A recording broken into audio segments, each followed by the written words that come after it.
I'm like, what's the dream of? What's the hope in? What's the doubt for? Live to no end. This is living. The life I've been given is a gift. If I'm living, I'ma live it to death. So what's the dream of? What's the hope in? What's the doubt for? And live to no end. This is living. The life I've been given is a gift. If I'm living, I'ma live it to death. Yeah. All right, everybody. Welcome to the Living Hope Agency Call. I couldn't be more excited for our special guest tonight. One of my, newly very good friends and somebody that I see as a rising star agent in this business, rising star manager, awesome background coming from, different high level business. He's just a high level guy all overall. He's, super disciplined, and he came into this business, with his game face on. He said, if I'm going to do this, I'm going to do this. There's no way that I'm going to give up what I'm currently doing if I don't have a better opportunity here selling insurance with Family First Life. So Josh Fochtman, hey, did you make it on the call, man? I'm here, brother. Thank you for the intro, man. Appreciate it.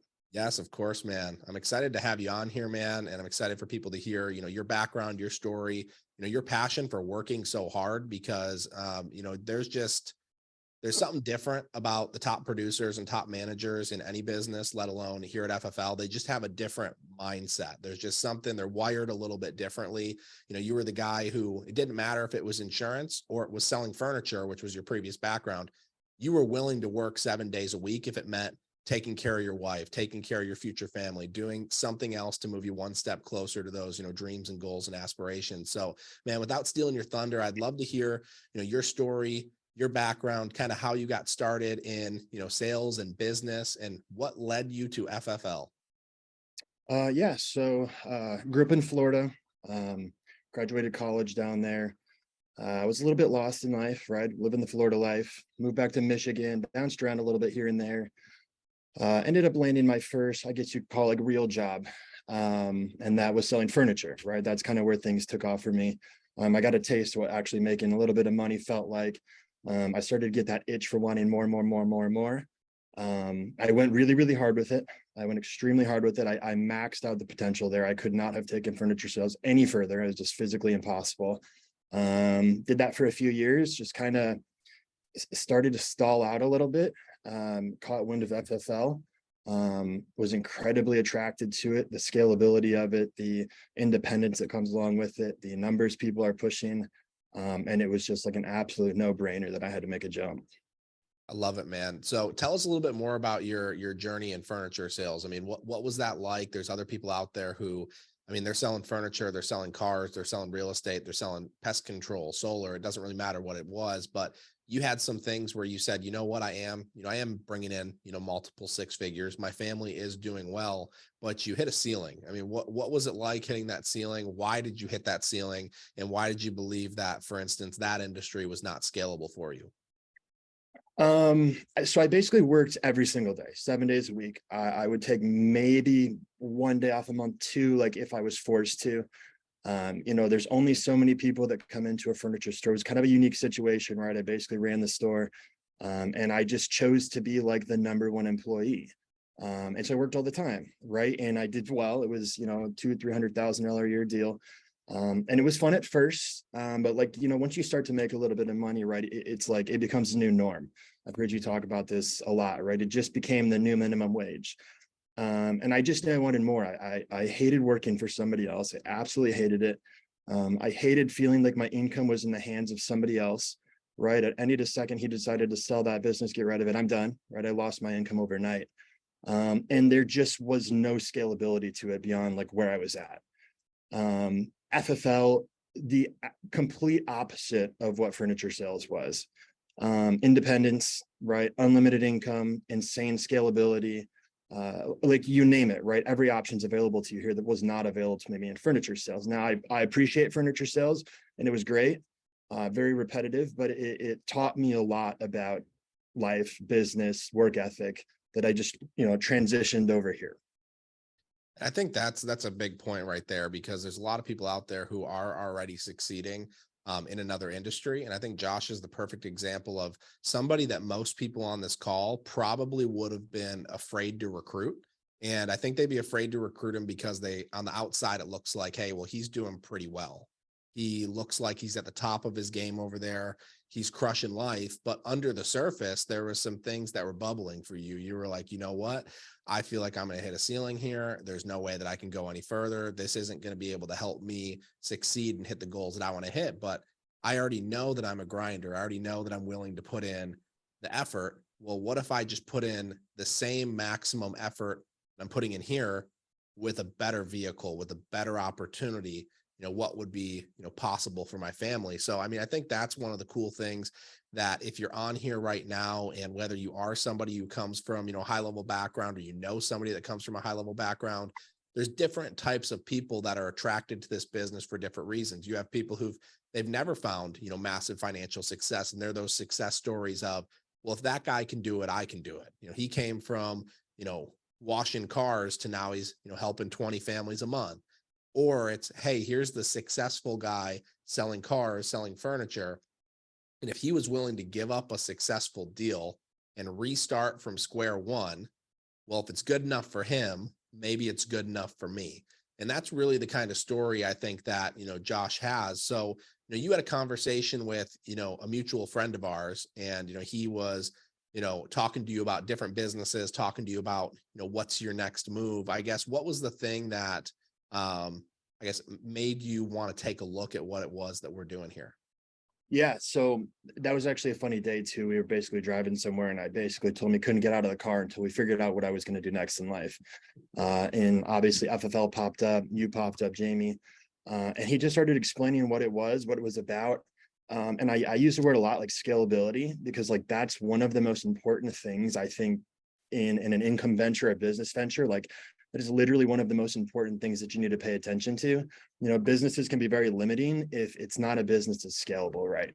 So as he just went into like what it is, what we do, work as much as you want, make as much as you want, buy leads, make more money. Like it's just like this duplicatable thing that I'm like, I already work nonstop over here, right? And it's yielding me X. If I literally just transition that exact same thing I'm doing over here and just apply it to this, it'd just be exponentially better for me, right? Income wise.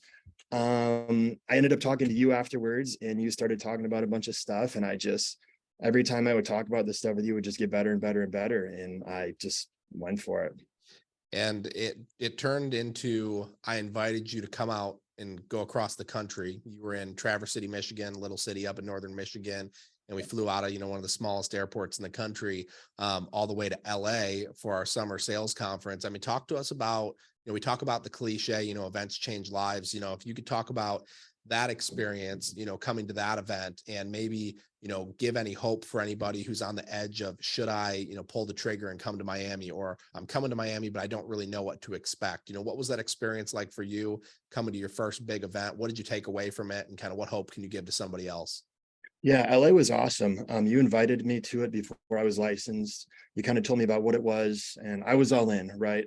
I think being there, being around people who are incredibly high level, right? Being around people who dress nice, are presentable. These are all high income earners. I think being around that energy was like contagious, right? All I do is talk about money, success, work. Like this is like my language. So putting me in a room with those people, it was just huge, right? I'm here, you know, I'm watching people up on stage, and, you know, Jamie, you're like, you know, this guy protects this many families and that many families. And it's like, your mind will just be expanded to like, you see these numbers posted, right, all the time, these huge numbers, but to like actually be in a room looking at the person that actually produces those numbers is like massive. It like seals the deal on it, right? You can see these numbers all you want, but to actually see these people in person and be like, that person's actually doing XYZ is massive. It's huge.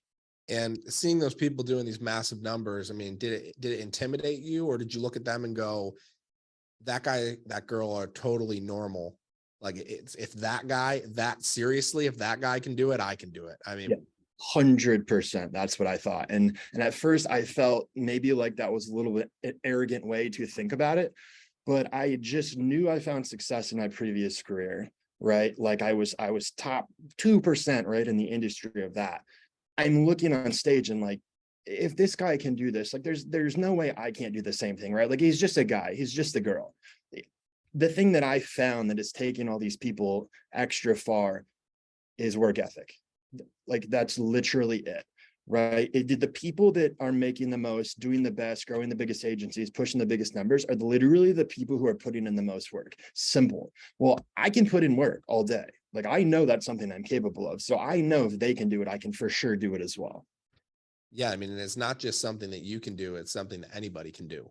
Anybody. If you guys are on here and maybe you don't come from a successful sales career, anybody can work on Sundays. Yes. Anybody can decide I'm never taking a Saturday off. Mhm. Anybody can decide I'm going to be the first one on live dials like Josh is every single day. Mhm. Anybody can decide that. So, I mean, work ethic obviously is huge. Give us kind of a more practical side of things for you. You know, what does that look like when it comes to, you know, selling insurance? You know, we buy leads, we talk to people who are requesting insurance. You know, of those people who are requesting insurance, there's people who are a little bit more serious than others, but they put their name, they put their phone number down, they had some level of interest in insurance, and you get to, you know, start banging the phones, calling these people and, you know, having a conversation to see what their level of interest is in insurance. So for you, you know, what does a typical, you know, day look like? What would you consider a successful day from an activity perspective? Obviously the results are going to come, you know, for you, you did pick it up pretty quickly, but you've had days that are a roller coaster. You've had days where you haven't made any sales and you've had days where you've made, you know, a handful of sales. So, you know, Mhm. what does that look like from an activity perspective for, you know, a new agent? If you were to give someone advice about, hey, this is a sure way that if you put in this activity, if you fail after doing this over a long period of time, like you were doing something wrong. 100%. Yeah, for me, a really, really big one that I really don't mess around with is being on at 8 a.m. Right? Like that's just huge. I'm usually on at 7:30. I think the way you start the day is the way you finish your day. I think starting your day on time discipline is typically that same energy is going to roll into the rest of your day, right? So for me, it's getting my leads ready in the morning, whether that's buying some online, checking my email, kind of putting my Excel spreadsheet together, right? And start hitting the phones immediately, right? I try to do it by like 8:45 at 9. First thing in the morning, I'm typically just taking care of odds and ends stuff, right? 9 o'clock, I'm usually at it. And it's just calling all the leads that I purchased that day, whether that may be 50 leads or 100 leads that day. It's just making sure that I get through everything that I intended on getting through and staying disciplined to do it, right? Not disappearing for 2 hours to go do this and shutting my camera off and going and do that for an hour and a half and then coming back and doing this, right? It's like, it's knowing your task and then just completing it, right? And not stopping until you complete it. And if there's days that I don't get good pickups, there's days that I'm not setting appointments, right? I'll just stay on here till 9 o'clock at night. Like it doesn't make any difference. I don't care. Right? Like I don't have specific numbers I like to hit. I just know what I need to fill my schedule the next day. And I know what needs to be done the day before to do that. So, I mean, to put in this level of work, I mean, I see you working Sundays, you know, you got an office in Traverse City, Michigan. So anybody who's out there in Northern Michigan, we're going to plan an awesome event in the summer up in Traverse City. It's gonna be a lot of fun. I'll lock in up at Josh's office and we'll probably get an Airbnb. So that'll be a fun one. But, you obviously you're married, you know, so there's a lot of people on here that are married in a serious relationship thinking about it. When you're putting in, you know, these types of hours, I mean, you probably had to have a conversation with your wife at some point, probably even in the last business of, hey, here's our goals. Here's what I'm looking to do for our future family. What does that conversation look like? Because it's not just sacrifice on your part of, you know, working 6-7 days a week. It's also a sacrifice on your spouse's part in regards to, you know, how much of the team they have to put on their back, you know, at home or in their work, not spending time together. But what does that conversation look like? Yeah. So I found that it was huge to make sure, like my wife, or if you have kids, your family knows why you're doing what you're doing. Right. I think the situations where that doesn't work out, where the man or the woman works all the time and it ends up being a bad thing, is where the rest of your team doesn't feel involved in your activity. Right. So for me, it was making sure my wife knew, listen, the last thing that I want to be doing 7 days a week is working. Right. It's the last thing that I want to do. I don't enjoy working. I enjoy the fruits of the labor. Right. And making sure that my wife knew I'm doing it's an us thing, right? It's not a me thing, it's an us thing. I'm going to take us here. You can do it's the stay-at-home mom thing. Like it's creating that opportunity and then just knowing that there's temporary sacrifice in it, right? And just making sure my wife is on board with the vision and knowing that she's part of the vision is huge. I love it, man. I love it. So let's transition a little bit. If, you know, obviously, you know, for many reasons, you know, you've come into this business. If you were going to, I mean, you are building a team, you are building an agency, who are you looking for? Like not just what type of profession, but what kind of attitude, characteristics, mindset, what are things that an agent, if you're either looking for it because they have it, or it's something that like you desire to help develop in people to help them be successful here? The hunger, but the guy that doesn't know where to find it, right? Like I want the guy who's just been scouring the globe trying to find his thing, right? Like the dude just knows, because this was me, right? Like just knew that I was supposed to go somewhere. I knew I was supposed to do this, that, and that. I just didn't know how to do it or where I was going to do it at, right? So like, it doesn't matter if you've been in sales, and none of that stuff matters. What matters is if you have the drive and the determination, right? You have that itch inside of you that it's like, I will succeed at this no matter what, because I'm not going to stop until I hit it. I think that drive is literally the number one characteristic somebody can have, especially when recruiting new people, because you can teach skill, you can teach all these other things, but if people don't have the drive to want to work, right, they don't have the desire, it's never going to go anywhere. And no matter how much you pour into them, no matter how much encouragement you give them, at the end of the day, you're beating your head on a wall if that person doesn't have that itch.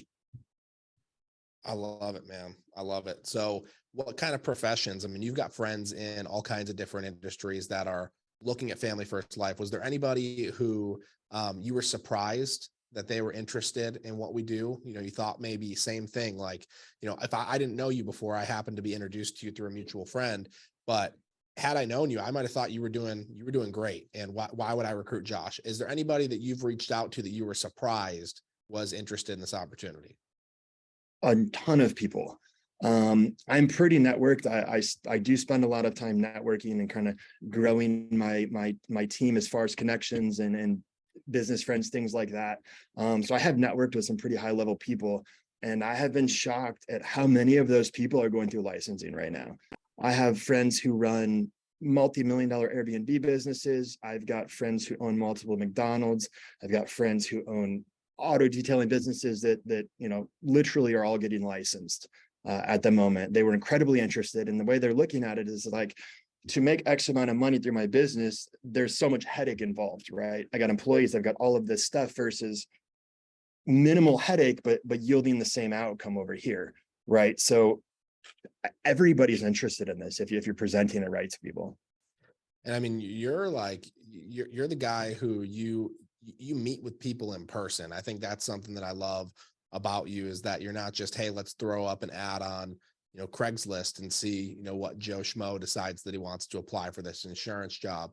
You are actively out there recruiting people that you would even say are doing better than you, or were doing better than you in previous industries. I mean, we talk about how, you know, if you want to, you know, recruit a 10, you know, it's recruiting up a lot of the time, and you're not afraid to talk to those people. So, I mean, what encouragement would you give to somebody who has that person in the back of their mind that they're just afraid? They just think, man, Josh is doing too good. Like maybe he would reject me. Maybe he would think it's a joke. You know, maybe he wouldn't want to do it. Like maybe it's going to impact our relationship if I share an opportunity with them. I think the misconception that most people have is they think that sharing an opportunity is a bad thing. But that person who's a high level person, a lot of times they're very open-minded. So what's been your experience with that? Yeah, I think piggybacking credibility is really, really big in that aspect, right? It's like you might be sitting down with somebody who does much better than you financially. But don't compare yourself to where they're at, right? Piggyback off the credibility of people that are doing better than you, right? Like I used you, for example, Jamie, a lot, right? You know, large agency, the whole deal. And it's I'm showing people that are high level the opportunity, right? I'm not showing them like necessarily what I'm currently doing. I'm showing them what's possible here. So when I'm sitting down with somebody who's already making moves, they're already doing their thing, they've already found success, those people are always looking for something else, right? I've never sat down with a dude who was an absolute shark, that was closed-minded to any other opportunities to make money. I've never met somebody in my life. And yes, I meet every person in person. I probably take somebody to dinner like literally every single day of the week to talk about things, right? I think in person's the move. I think when you're dealing with, you know, high level people, I think in person's definitely the move, right? Those people don't want to talk through like the phone. They want to sit down over a nice dinner. So showing them the opportunity that's available here, and then putting them in contact with those people who are doing even better than yourself, is big. I love it, man. Let's transition to a little bit on the sales side of things. So for you, you know, give us your experience when, you know, you first came in, you bought your first batch of leads, and, you know, kind of how's that transformed what have you learned? What are some tips and tricks and things that you can give to anybody out there of how they can avoid some of the, the places that you tripped, where they can jump over the stick and not trip in the same spot that you tripped, from a sales side of things? Mhm. Yeah, so when I first started out, I did okay off the bat. I didn't do as well as I wanted to do. I think I came into it a little bit with I've been successful, right? So it's just a transition phase. I'll be successful at this, that's just the way it's going to work out. And that wasn't necessarily the case. I was not organized at all. I think organization's massive. I had no organization to anything I was doing, right? Buying leads. I didn't have much of a strategy. And I think strategy is huge, right? Because you can't refine your strategy if you don't have one to begin with. So it's hard to know where you're lacking in a certain department if you have no consistency to know where that's at, much like a diet, right? It's like, I have no idea what to eat if I'm just eating different things every day. So I think nailing down a very consistent schedule, nailing down a very consistent the way I purchase leads, the way I call them, the way I structure my appointments, everything. I think refining that system was probably the thing that switched for me the most and really turned things on. So what leads did you start with? What did you transition to? What did you experiment with? And kind of where did you land? Yeah, so I started with 3-month internet leads. I ran those, I would say probably the first month and a half. I started to move into 1 month. And you did that in person, correct? In person. Yep. Yeah. So I think the first 2.5 months is all in person. I live in a small area, so I would hop in my car. I would print out a map and I would schedule my appointments down in Grand Rapids or whatever. Sometimes I would stay the night and I would drive back. So I started on internet leads, moved into some like game time, things like that. Tried some instance, only did those a couple of times, went back to the 1 month. And now I've slowly transitioned into mainly mortgage leads.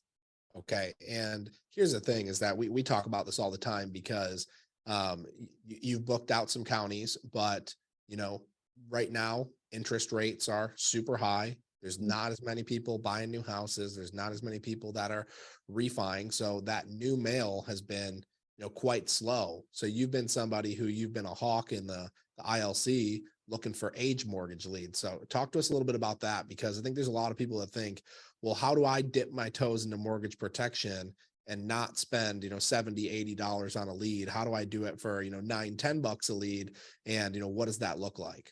Yeah, the 1 and 3 month mortgage mailers in the CRM are money. They are really, really, really good leads. I do have a bunch of counties locked out, but like you said, mortgage mailers have slowed down substantially in the last month, 6 weeks or so. Sometimes where I'm getting none for days on end. So I always resort to preferably 1 month or 2 months mortgage mailers.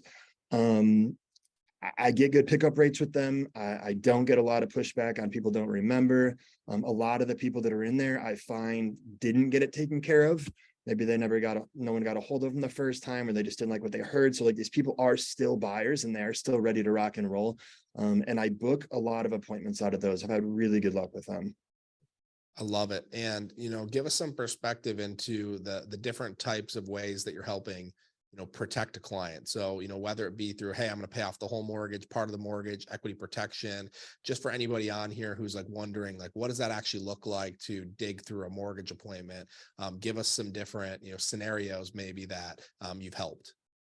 Yeah, so there's the younger people that just bought a home, right? Typically, you're going to look at term insurance for those people. Typically, try to cover the entire amount of the mortgage, right? If it's $200,000 mortgage, we'd be looking to cover that $200,000 term for the same length. I get a lot of older people as well, right? 60, 70, 80 years old. And a lot of that's equity protection, right? Because at that point, term becomes incredibly expensive. So what you're looking at that point is you're looking for options for them to buy time, right? It's going to pay X amount of mortgage payments for X amount of time so that they can figure out what they need to do, right?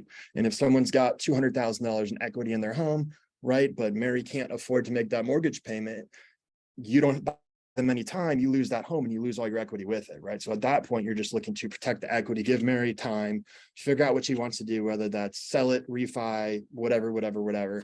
So typically it's covering the whole mortgage or portion of the mortgage, and then doing an equity protection as well if they're a little bit older. I love it. What is the number one objection that you've struggled with? And How did you, find out how to overcome it? Was there any videos that you watched, any specific people that you trained with to be able to help overcome that objection? I think I've noticed more lately. I think one of the bigger objections that I'm finding is trust. I'm finding lately that there's just a lot of stuff going on in the world, right? And I think people are a little bit apprehensive, especially when it's been 2 months since they filled this thing out, right? Josh just calls them out of absolutely nowhere on a random Sunday, and they're like, maybe they kind of stop thinking about it, so they're like getting their feet wet again on the idea, and then you're just like some guy. And kind of how I fixed that was, and everyone's got their way of doing this, right? Some people don't small talk till the end after they get the credit card. I find that I do a little bit more upfront. I just try to be a little bit more personable with them right off the bat, right? I really downplay why I'm calling. I don't push with them. I'm super like laid back ish while also moving the objective along. And I find like tonality and stuff can make a big difference on whether people trust you or they think you're just a scammer salesman. Yeah, I mean, tonality and just the way that you move the conversation forward. I mean, whether you are being more relational or not, at the end of the day, the underlying principle is control. Yeah. So how does somebody keep control and keep moving it forward? So, if we've talked about, if we imagine the appointment is a straight line, and point A and point Z, point A is they answer the phone, and point Z is they close the sale and you say, have a good day. How do we keep it moving forward? How do we maintain control and keep it, progressing, through each point on the line? Yeah, I think always constantly bringing up the objective, right? I think like always reminding them why we're on the phone, right? Reminding them that, hey, this is just an application, right? It's like we can get all ahead of ourselves all we want. We can't buy anything today. We can't purchase anything today. So like, remember the objective here is to put in an application. And, sometimes conversations kind of go off into left field, but then like bringing it back in, right? Bringing it back in, hey, let's move on with this application. Let's move along with the options. I think always just tying people back down to what the goal of the conversation is like very, very important, because you can get really in left field and things can go south really, really quick doing that. So how do you pull something back that's way out in left field? It's a good question. I mean, it totally depends on the situation. Sometimes conversations go crazy with like banking info, you get some of the objections, social security, things like that, and that can just end up going into left field, right? And I think that the application side of this is really, really big. I think constantly reminding them that, listen, we can't do anything today regardless. All we can do is put in an application, right? There's nothing else we can do. And bringing that back onto the course of moving along to at least put in an application. So if somebody said to you, I don't want to give you my social, I don't want to give you my bank info, what does that conversation look like? Because a lot of the time, we talk about how the best way to not get an objection is to address the objection ahead of time. And of course, as you get good, you start to address this stuff ahead of time. So give us, what you might say on the front end before you ask for the social, before you ask for the banking. And then if you went through it and they still said, hey, I don't want to give that to you, what you would do.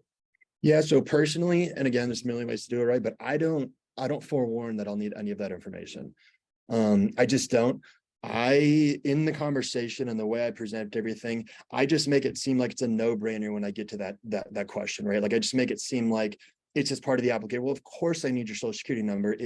It's life insurance, right? Like good luck insuring a car without giving them your VIN number. It's the only thing the insurance carrier can do to identify you. So I think when you get to those questions, the way in which you say them and the tonality you use on them can make or break whether people want to give it to you or not, right?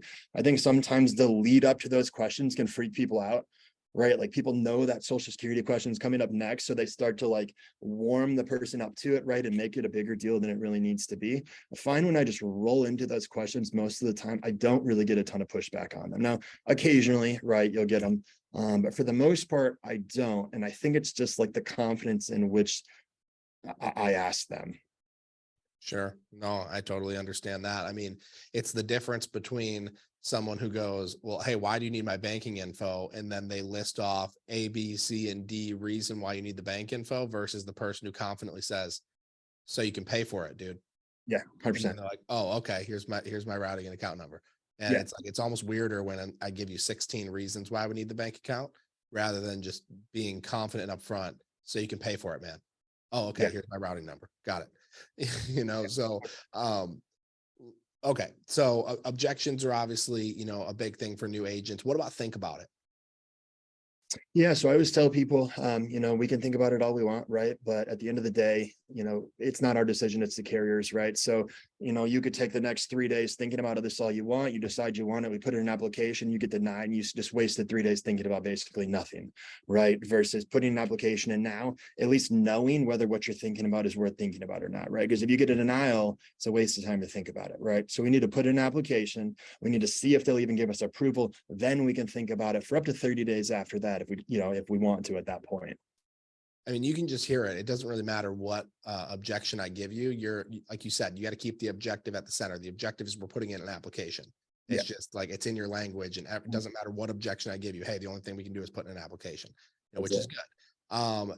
How do you pull the reason that they want the insurance out of them, and how do you paint the picture back to them of what it might look like if they don't have the insurance?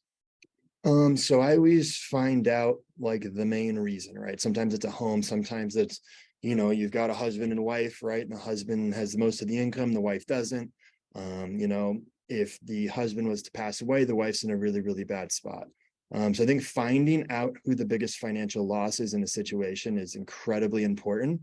And then painting the picture of what it looks like, right, if that person was gone, right? It's like, you got John and Mary, and John makes $5,000, Mary makes $1,000. If John passes away, Mary, you're homeless in like a month, right? So it's like you're like kind of touching on the emotion of what that situation looks like if something were to happen, and the importance of needing the coverage so that that doesn't happen. That's good, man. That's very good. Okay. Anybody out here who they're just hesitant to go all in. You're somebody who you burn the ships. I mean, it was to the point where I remember you gave me a phone call and you were like, hey, I told my boss that I was going to do this, and he actually offered me a bonus and, something extra, a huge bonus to try to get me to stay. And I pretty much said, I can't, I'm out of here. And I'm going all in, to the point where you didn't even have your license yet. You still needed to go through and, pass the course, pass the exam, get through contracting, get through licensing, all the hoops that we had to jump through to get all your contracts, et cetera. So somebody who's, deciding if they're going to go all in or not, I mean, who's the right person to go all in, and who's the person that you think maybe should, stick with what they're doing and do this part-time? And I want to say this in the most politically correct way, because you and I have both seen it. There's people who come into this business and they're not serious and they hurt themselves, so who's the right person to go all in, and who's the person who should continue with their full-time or part-time job and do this part-time? So I think every person's the right person to go all in. I think literally anybody can go all in. People just choose not to, right? The guy who's coming into this with nothing, right? Life's in shambles financially. That person literally has nothing to lose. So you literally have no excuse at that point not to go all on. And then you've got the person on the opposite end of the spectrum, like myself, who had a lot to lose by leaving my previous job. I can go all in. Anybody can go all in. And I'm gonna tell you what, you will never find success at something if you don't. And I talk to, people on my team all the time about just going for it. Some people advise people to, kind of dip their toes in the water, right? Getting into this, keep their old job. And I get it. Some people that may be the right thing. I don't push that side. I push the all or nothing. You'll never be successful having half your foot out the door in anything. That's just a fact, right? I was offered a very large amount of money to stay at my previous job. It was actually only for another 6 months too. And I turned it down, right? Because I knew at that point, this is what I'm going to do. I'm in this mentally. I can see myself doing it. I see the vision and I'm going for it. And I really don't care what anybody says. I'm all in, right? I think that's literally the only way to approach anything. I love it, man. Kind of as we close this thing out, talk to us a little bit about, your goals. I mean, as of right now, you are writing on a track to be able to, if you keep this up on a 12-month basis, which, I mean, you're willing to go work out every day, you're willing to stay on your nutrition game every day. I've traveled with you and I saw, the hundreds of supplements and snacks you brought in your bag just to make sure that you were taken care of and disciplined. Hall of Fame, I mean, is that something that's on your radar? Is that something that you want to do? Yeah, it's an absolute must. It's not like it's like 100% yes. Like I will hit it. I'm going to hit it. Yep. Yeah. I feel like if anybody who takes this business seriously, like that is literally something you just have to do. I don't think it's a want or a desire. I think it's just like, if you're taking this seriously, it's just something you'll do. Absolutely. I mean, and for you, like seeing other people who've done it, I mean, Mhm. you see them in a certain light and you look at them and you say, that person, they're doing this on a daily basis. They are, Sean Mike says they've got the smoke of battle. It's like you're looking at them and it's like, especially when it comes to like, you're trying to build a team here. I want to work with someone. I don't want to work for someone. I worked with Grady Polson, my mentor, and it wasn't because, he was the guy that had the coolest, flashiest team. It was because Grady is one of the hardest workers I've ever met in my entire life. And I was willing to go all in with him. And I think that that's the thing when somebody sees that you've done something that, most would consider to be very hard and very disciplined. It's like you see somebody go and, do the 75 hard challenge. And it's like, okay, wow, I can't believe they did that for 75 days. Well, I call the FFL 365. You just go sell insurance for a year, and go help 400 families in a year. I mean, that's a pretty big deal too. And there's like a certain way that you can look at that person. And I think, especially if you're going to build a team, you want to be someone that's worth following. You want to be somebody who can prove that you can lead somebody, not just through your words, but through your actions. So, I mean, that kind of transitions into, you've got goals for building a team. I mean, you've shared with me that, you want to take this very far. I mean, what does that look like for you in regards to, you're still learning all the, the rank names and all that stuff, you're about to hit sales manager and you've got big goals, but, you talked about scalability. You talked about building an agency for you, but then it's also offering that same opportunity to others. So, what kind of goals do you see for yourself? What kind of goals do you maybe see for agents that you bring on here in the future? Yeah, I love seeing people win. Like, it is just something that fires me up. I think that's why I pour into people so much. I just like literally want everybody to win, right? So building an opportunity that I can literally help people win on an insane level is like, it's like unbelievable. Like I've just never found anything that was scalable, like in that aspect of it as well. So a big goal for me is to build an agency, right? How big? Obviously as big as possible. I don't have like a specific number in mind, but I want to be big, right? I want to blow this thing up. I want to have a large team. I want to have a team of people who are just winning constantly at a high level. I want to help people get there. I love helping people. I love training people. Like I love the whole thing. And I really like seeing people succeed. It is very fun for me. I love it, man. Any final advice for anybody on here? Stay disciplined. I just stay disciplined. It doesn't matter how much you're losing right now. I've got some people on my team that are struggling, right? They're getting frustrated, they're buying leads, and it's just not working out, right? Staying on course and knowing that if other people are doing exactly what you're doing and they're winning, it's just something that needs to be tweaked. It is not something that's wrong with you. It's just something as far as education that needs to be tweaked, and ask questions. I asked a bazillion questions when I first started. Asking questions is huge, right? Because that's how you learn. The person's not with you all the time. The only way they can give you info is when you ask for the information. So I think asking questions and knowing anything can change at any time for you, right? If you put in enough work, you will almost guaranteed find success somewhere down the road. I love it, man. Hey, thank you so much for joining us, man. Yeah, brother. I appreciate it, man. It was an honor. Absolutely. Hey guys, real quick before we jump off of here, quick announcement. I wanted to talk about the Family First Life meet and greet at convention for those of y'all that are going to be in Miami. If you are a part of Family First Life Living Hope, please make sure you go ahead and screenshot this. Of course, there's people from all the teams across this business. If you showed up, I'm sure it wouldn't be a huge deal, but myself and Grady Polson, we're buying food for everybody. So obviously preferred from a respectful perspective. You come on out if you are with the Living Hope group, fflmeetandgreet.com. If somebody could throw that in the chat, I would highly appreciate it. There's probably going to be 100, 150 people at this event on the Thursday evening of convention.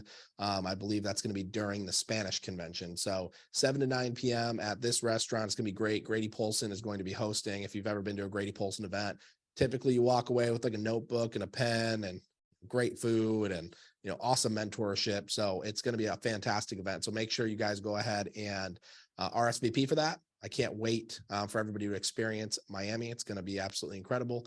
If you guys are going to be there, we will have a communication thread for everybody. And I will have my full staff there. So Samantha, Shelby, and Hannah. Hannah's our new marketing girl. If you're a part of Living Hope, She's going to be there taking brand new headshots, profile pictures, taking videos, testimonials, reels. So I want to make sure that everybody gets a chance to hook up with her.